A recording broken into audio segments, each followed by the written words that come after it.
Oke guys, welcome back to Daily Charting with Toshi, di mana kita akan daily chart your favorite cryptocurrencies. Oke, dan sekarang kita masuk ke DCWT sesi pertama, di mana kita akan membahas mengenai Bitcoin dan Ethereum. Untuk DCWT sesi kedua, kita akan membahas lebih ke altcoins. Jadi buat lo yang pengen altcoins favorit lo dibahas di DCWT sesi kedua, boleh komen di bawah. Apabila cukup banyak demandnya, kita akan masukkan ke DCWT sesi kedua ya. Kita bisa lihat di sini cryptocurrency market lanjut dump sebesar 5,17% dengan total market cap mencapai di 2,36 triliun dengan penurunan Bitcoin dominance sebesar 0,12% dan peningkatan volume sebesar 27,14% ya. Kita bisa lihat di sini lanjut lagi dump ya Bitcoin dengan jelas. Ini gue udah sesuai dengan pembahasan 2 hari lalu ya. Gue bilang benar bisa reclaim MA20, tetapi trennya kayak nggak kuat ya. Dia cenderung malah membuat suatu lower high dan ternyata nggak perlu nunggu lebih dari 24 jam, langsung dump dengan cukup signifikan ya. Dan sekarang ada di angka 62.904, artinya sudah mendekati lower low. Oh udah technically speaking udah di sini ya. Nah tinggal ya kita lihat. Ini sudah breaking down ya. Apakah akan lanjut lebih dalam lagi atau tidak? Nah, untuk Ethereum lebih parah ya. Dia dump sebesar 5,59% di angka 3.226. Next, seperti biasa kita ingatkan bahwa TCI sekarang sudah aktif di Twitter atau di X. Buat lo yang belum follow, silahkan bisa follow di @toshicryptoindo, di mana kita akan membahas segala sesuatu yang berhubungan dengan kripto. Bentuknya bisa analisa, news maupun juga memes. Karena ini bentuknya ya post, bisa langsung kita real time begitu. Jadi buat lo yang pengen lebih dapat news paling update lagi, ya paling gampang adalah follow di Twitter ya. Next kita geser ke economic calendar, dan untuk hari ini ya, hari Rabu tanggal 20 ya, dari US itu seingat gua akan keluar satu, yaitu crude oil inventories aja ya. Yes benar ya, jam 9:30. Tetapi jangan lupa malamnya atau lebih tepatnya subuhnya ya, itu akan keluar FOMC statement. Nah, dan juga yang mungkin lebih penting lagi adalah interest rate decision yang akan keluar jam 1 malam ya. Forecast di 5,5. Nah, harapan kita apa? Harapan kita untuk interest rate decision adalah supaya lebih rendah daripada ekspektasi ya. Karena kalau kita lihat forecastnya tidak berubah. Kalau sampai tiba-tiba Jerome Powell menyatakan bahwa kita tidak bisa lagi menunggu lagi, kita tidak bisa menunggu lebih lama lagi, ya. Nah, tiba-tiba penurunan interest rate, di situ indeks dolar kemungkinan besar akan kehilangan kekuatan dan cenderung risk on aset akan meningkat, ya. Otomatis kripto juga cenderung akan meningkat. Kalau dia memutuskan untuk lebih rendah atau menurunkan interest rate, gitu, ya. Terus malamnya akan keluar juga initial jobless claim, Philadelphia Fed Manufacturing Index, dan ada juga S&P Global US Manufacturing PMI, ada juga Global Services PMI, existing home sale. Wah, besok literally fantastis, bombastis ya. Keluar berapa nih? 1, 2, 3, 4, 5, 6, 7, 8, 9 data penting. Jadi siap-siap, besok kemungkinan besar akan terjadi volatility yang lumayan. Ya harapannya bagus, tapi kalau nggak bagus ya nggak apa-apa lah. Akumulasi ya, itu menjadi satu kesempatan untuk akumulasi. Dan bisa dibilang data-data besok super penting. Langsung the Feds dan juga ada initial jobless claim. Ini semua data-data super penting menurut gua. Jadi buat lo yang mungkin trade besok harus ekstra hati-hati ya. Maksudnya trade itu trade futures ya. Harus ekstra hati-hati. Next kita geser ke news. News ini datang dari Fidelity yang sekarang mau juga stake a portion of its spot Ethereum ETF ya. Jadi sepertinya ini mulai kayak Bitcoin ETF ya, di mana awalnya BlackRock, lalu ada Fidelity, lalu nanti ada Grayscale dan lain-lain, di mana semuanya mulai ngevlog untuk membuat ETF spot. Apakah akan diterima atau enggak oleh SEC ya? Gini, gue nggak tahu ini bisa diterima atau enggak ya. Tetapi kalau kita ngomong secara fundamentalnya lebih sulit untuk diterima dibandingkan dengan Bitcoin ETF. Kenapa? Karena pada dasarnya Bitcoin itu dirilis secara fair ya, fair launch disebutnya. Bahkan pencipta dari Bitcoin pun yaitu Satoshi Nakamoto tidak punya Bitcoin sama sekali saat dia membuat Bitcoin Network ya. Dia pun harus mining ya. Makanya disebut sebagai fair launch. Jadi Satoshi ini literally membuat seperti emas. Gak ada yang bisa punya sampai mining. Nah, Ethereum berbeda. Ethereum saat IPO itu aja udah beda tuh ya, fair launch dan IPO. Saat dia initial bukan IPO tapi ICO, kok IPO sih sorry, ICO, initial coin offering, tim dev sudah punya Ethereum duluan. Artinya apa? Itu bisa dijadikan suatu suatu argumen bahwa indeed Ethereum walaupun gak separah meme coins yang lain, itu tetap sekuritas. Nah, itu yang menjadi perbedaan mendasar antara Bitcoin ETF dengan Ethereum ETF gitu. Jadi secara fundamental lebih sulit, tetapi yang mengajukannya BlackRock. Kita tahu BlackRock punya kekuasaan yang sangat besar dan SEC cenderung tunduk. Tahu dari mana lu bang? Faktanya lebih dari 90% ETF yang diajukan oleh BlackRock itu di-approve oleh SEC. Ya buktinya Bitcoin ETF bertahun-tahun ditolak oleh si Gary Gensler. Dari Grayscale, Fidelity, si Cathie Wood tuh ARK Invest udah mau mengajukan, ditolak terus mentah-mentah ya. Tetapi saat BlackRock ngomong kita mau bikin ETF spot Bitcoin, SEC getar ya, bergetar dan akhirnya setuju juga. Jadi I don't know nih, secara fundamental sulit, tetapi ada BlackRock ya, dan BlackRock itu kayak black magic ya, dia bisa ya memang gimana ya, ujung-ujungnya aset manajer terbesar di dunia, punya aset ya, punya duit banyak, gede banget ya, jadi ujung-ujungnya mudah untuk bisa menggeser-geser para regulator ya. Kita geser ke analisis di Twitter dan kita ngomongin soal MA50. Ini literally satu indikator yang sangat mudah ya, yaitu MA20 daily, SMA, lebih tepatnya SMA yaitu Simple Moving Average 50 daily. Dimana dari masa ke masa ya, itu dia biasanya akan menjadi satu target untuk koreksi ya, koreksi dari Bitcoin. Nah, untuk sekarang ada di angka 54.308. Koreksinya dan cukup anehnya adalah rata-rata tembus dulu ya, lebih dalam baru lanjut lagi ke atas. Nah, jadi makanya gue bilang persiapkan mental bisa drop lumayan itu ya nggak cuma asal ngomong gitu. Karena gue udah ngerasain ini cycle ketiga gitu. Gue cuma nggak ngerasain berarti itu cycle pertama aja karena gue dari 2016 ya. Jadi dibilang lumayan lama ya, udah lumayan lama di sini gitu ya. Tapi memang seperti itu gitu polanya ya. Pam, ujung-ujungnya apa? Koreksi dulu. Pam, koreksi. Nah, koreksinya itu yang bikin orang nggak tahan biasanya karena orang terlalu over leverage. Wah, abis ngepam nih. Wah, kalau mereka ngitung kalau dari sini ke sini berapa ratus % kita pakai leverage. Wah, ujung-ujungnya kita bisa super kaya. Yang ada bukannya kaya malah boncos gitu. Nah, makanya kenapa gue selalu bilang jangka panjang, spot gitu. Itu lebih less stressful. Futures boleh banget, tetapi punya mindset yang lebih tepat. Jadi itu lebih kayak buat ke duit rokok, duit main, duit piknik gitu ya. Jangan berharap kayak, wah gue trade 5 kali langsung gue pindah rumah gitu. Wah, itu very unrealistic ya. Next kita geser ke TA. Untuk Bitcoin kita bisa di sini kondisinya itu lumayan berantakan ya. Kemarin itu dia ngedump sebesar 8,45% ya, daily close-nya 8,45%. Itu dump yang sangat signifikan dan ini tentunya lumayan merusak struktur. Kita lihat ya, PR untuk Bitcoin adalah untuk mempertahankan ininya ya, momentumnya adalah dia harus reclaim 62.517. Dan seperti yang gue bilang kemarin nih, ini nih, waktu dia reclaim gue bilang, ini kalau dia nggak lanjut naik, berarti menunjukkan pelemahan tren nih. Ada possibility bisa lanjut koreksi. Dan ternyata beneran terjadi ya. Besoknya dia lemah nih. Bertahan sih gue bilang, tetapi ini membuat suatu lower high. Ini menunjukkan pelemahan tren. Besoknya langsung pam ya, berantakan langsung. Dump 8,45%. Jadi kalau orang bilang TA itu nggak guna, itu kemungkinan besar kayak orang dikasih kayak orang dikasih mobil tapi nggak tahu nyalainnya gitu loh. Dia pikir harus didorong, nggak guna nih, buat apa, mending gua jalan katanya ya. Padahal kalau pakai kunci kita nyalain itu bisa menjadi satu alat yang sangat berguna.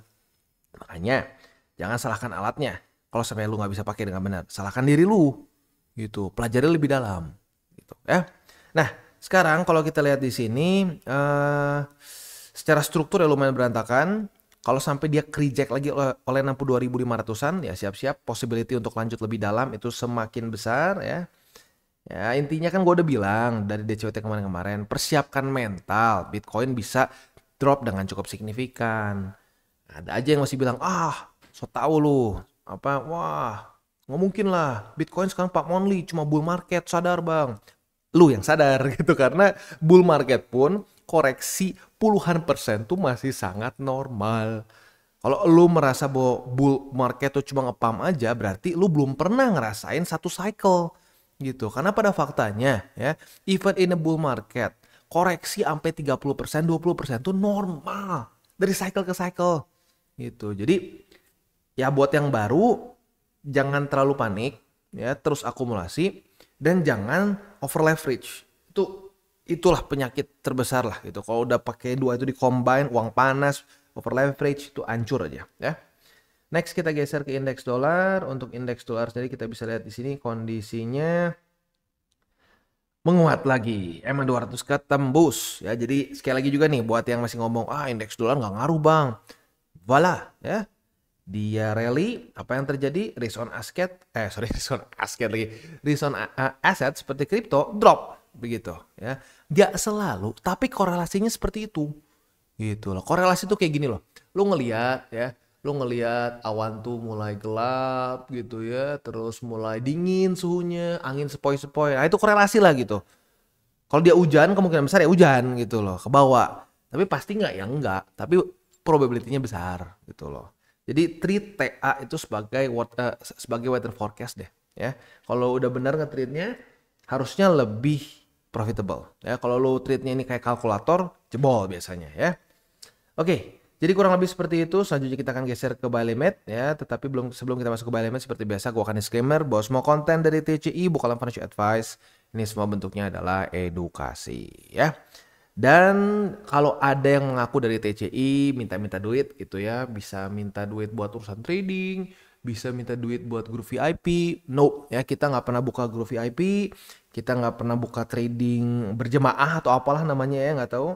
Titip trading nggak ada ya, jadi please itu fake semua, itu scam, jangan mau ketipu ya karena udah ada beberapa yang lapor ke gua.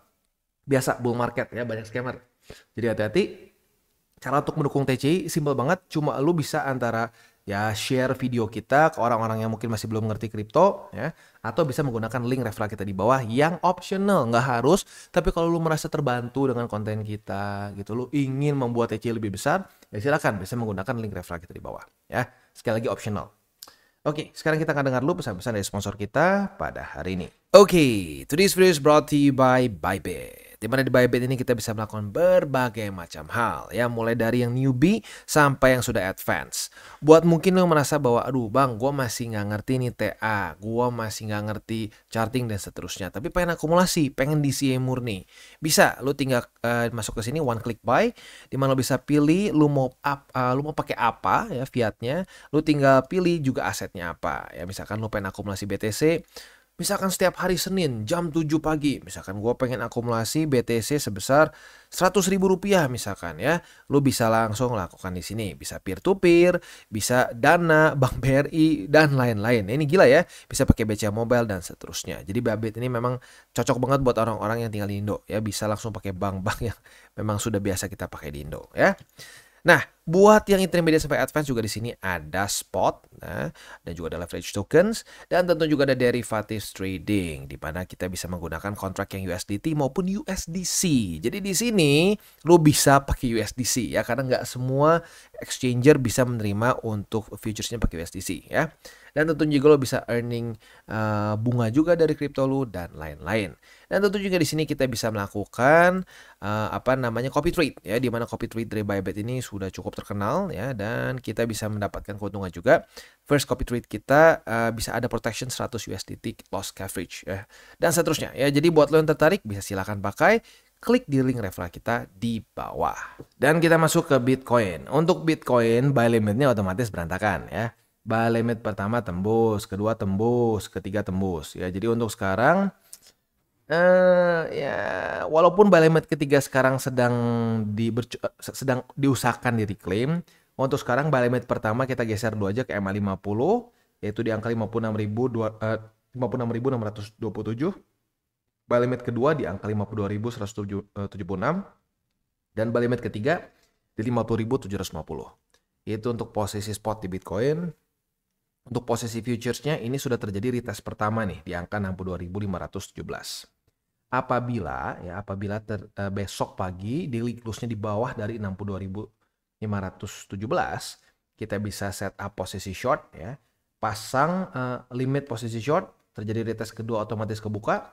Nah, target TP posisi short kita adalah di MA50. Itu kurang lebih untuk setup di Bitcoin for now. Sementara untuk di Ethereum, kita bisa lihat di sini ya, kondisinya itu even worse ya. Kemarin itu dia dump sebesar 10,32%, yang menyebabkan dia sekarang dekat ke MA50. Ya, jadi untuk posisi spotnya pun otomatis jadi berantakan ya. Buy limit pertama sekarang jadi di MA50, kondisinya mirip-mirip kayak Bitcoin. Buy limit kedua di angka 3014 dan buy limit ketiga di angka 2920. Itu untuk posisi spot di Ethereum ya. Nah, untuk posisi futuresnya apabila terjadi retest 1, retest 2 di MA50 sebagai support, kita bisa buka posisi long dengan target TP di angka 3.386. Untuk posisi shortnya nih, nah yang kemarin menunggu-nunggu ya. Sebenarnya harusnya kemarin udah kena juga sih. Sorry, bukan kemarin. Harusnya tadi pagi udah kena sih. Cuman ya mungkin belum langsung kita lihat di video lah.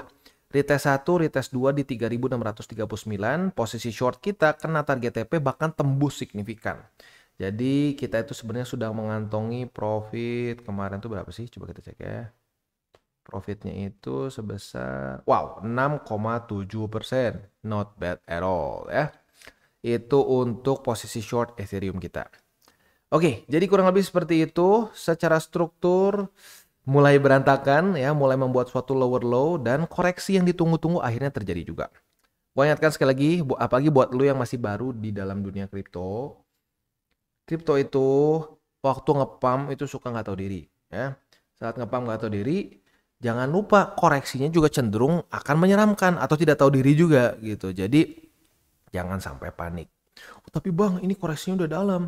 Apakah ini koreksi sehat? Kalau menurut gua justru segini tuh kurang dalam. Kalau menurut gua pribadi ya, baru 15%-an. Kalau 15% lu udah panik, berarti ya kemungkinan besar lu belum pernah ngerasain satu cycle gitu. Karena koreksi 20, 30 itu lagi-lagi gue bilang sering terjadi dalam kurun waktu beberapa minggu ya. Nah, sekarang yang mungkin menjadi bukan main support lah ya. Support yang kita harus perhatikan adalah MA50. Karena biasanya kalau MA20 jebol, next 50 nih. Kalau 20 jebol, 50 jebol, nah itu trennya biasanya sedikit menyeramkan tuh. Bisa lebih signifikan lagi dropnya. Nah, kalau sampai itu drop lebih signifikan, tentunya kita tahu kemana? Ke bull support band. Dan bull support band itu ya sekarang mungkin sekitar di sini sih. Kalau jujur mau ngomong sekitar di MA50. Di dekat-dekat 56 ribuan ya. 56-57 lah ya. Jadi kalau sampai ke sini ya berarti dekat-dekat juga ke bull support band. Harapannya adalah weekly close-nya jangan sampai di bawah dari situ ya. Seperti biasa gue ingatkan, jangan lupa 3 golden rule. Yang pertama jangan pakai uang panas, yang kedua jangan over leverage, dan yang ketiga berpikirlah jangka panjang untuk kripto. Jangan lupa untuk DCWT sesi kedua, lu bisa request apa yang lu pengen dibahas di DCWT sesi kedua. Apabila cukup banyak demand-nya, kita akan bahas di sana. Oke guys, jadi itu adalah akhir dari segmen DCWT kita pada hari ini. Dan jangan lupa bagi kalian yang merasakan manfaat dari segmen ini, jangan lupa untuk share ke teman-teman kalian. Dan apabila lu pengen mensupport channel kita, ya TCI, jangan lupa untuk menggunakan link referral kita di bawah. Nggak wajib ya, tetapi apabila lu menggunakan link referral kita di bawah, ada macam-macam ya, dari Bybit, Huobi, Maxi, toko kripto, dan banyak lagi ya. Ya, walaupun nggak wajib, tapi kalau menggunakan link referral kita, lu secara langsung membantu perkembangan dari TCI. Dan satu lagi, jangan lupa juga untuk join Telegram group kita, di mana kita bisa ngobrol-ngobrol santai mengenai dunia cryptocurrency secara dua arah. So, jangan lupa untuk like, subscribe, klik the bell icon, and see you on the next video.